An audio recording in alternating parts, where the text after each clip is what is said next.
Muhammad Sya'rawi ini ditemui oleh pemuda. Pemuda ini luar biasa.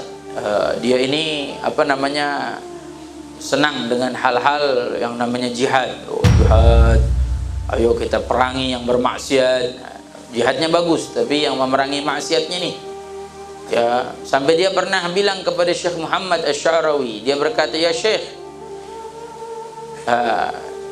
bolehkah kami untuk menghukum mereka orang-orang yang bermaksiat dengan hukum Allah?" Bahasanya dia. Ada riwayat dalam cerita ini menyebutkan Syekh Muhammad Sya'rawi yang mengatakan, "Apa yang kamu lakukan untuk orang-orang yang bermaksiat di tempat-tempat hiburan malam?" Dijawab oleh pemuda ini, "Kami akan memeranginya." Ya, makai bom atau apa. Terus bagaimana? Mereka mati ya. Terus kalau mereka mati bagaimana? Kata Syekh Muhammad Sya'rawi. Atau pemuda ini mati, masuk neraka dia. Masuk neraka dia. Ya. Itulah yang kita inginkan.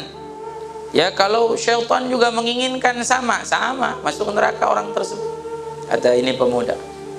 Lah syaitan menginginkan dari dia apa? Dengan membuat dia maksiat, digoda oleh syaitan supaya orang tersebut masuk neraka. Maka Syekh Muhammad Sya'rawi mengatakan, berarti kau dengannya sama kedudukannya.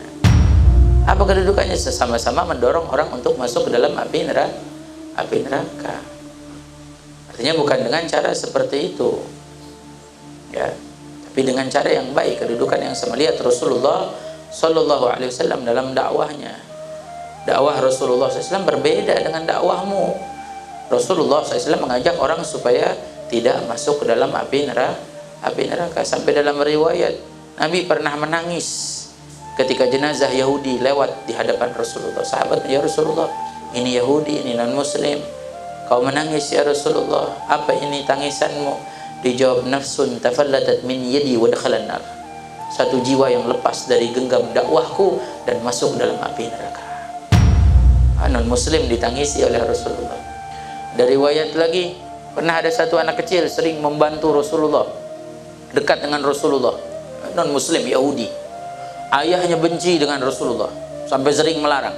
Suatu hari anak ini sakit, sampai datang waktul muhtadar, waktu sakaratul maut. Tidak ada yang dia turuti kecuali dia hanya memanggil nama Nabi Muhammad. Sampai ayahnya menyuruh orang untuk memanggil Rasulullah agar datang. Datang Rasulullah SAW menghampiri anak tersebut. Dan ketika dia bertanya, Muhammad, dia lihat wajah Rasulullah, dia tersenyum. Ayahnya yang benci sama Rasulullah melihat. Rasulullah mengatakan kepada anak tersebut, "Qul asyhadu an la ilaha illallah wa anna Muhammad Rasulullah." Katakanlah, hai anak, ucapkan 2 kalimat syahadat. Ini anak mau mengucapkan 2 kalimat syahadat, malu dengan ayahnya, takut dengan ayahnya, dia nengok ke ayahnya. Ayahnya diam. Nabi mengulangi lagi, katakan syahadat.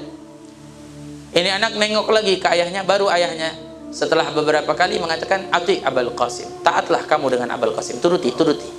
Nabi SAW terkenal dengan sebutan Abul Qasim. Maka baru anak ini mengucapkan asyhadu an la ilaha illallah anna Muhammad Rasulullah, meninggal dunia. Ini dakwah Nabi. Kok bisa sampai anak kecil sebegitu cintanya dakwah Nabi, akhlak Nabi. Jadi ketika kita kepada orang-orang yang bermaksiat pada Allah, dakwahlah dengan akhlak. Syekhna Habib Al-Jufri pernah kita tanya, Habib Ali Al-Jufri pernah kita tanya, "Habib, gimana cara kita dakwah buat orang maksiat?" Kita lihat perkumpulan orang maksiat, apa kata beliau? "Lewat di hadapannya seperti biasa kau ingin lewat, ucapkan assalamualaikum dan berikanlah senyumanmu untuk mereka."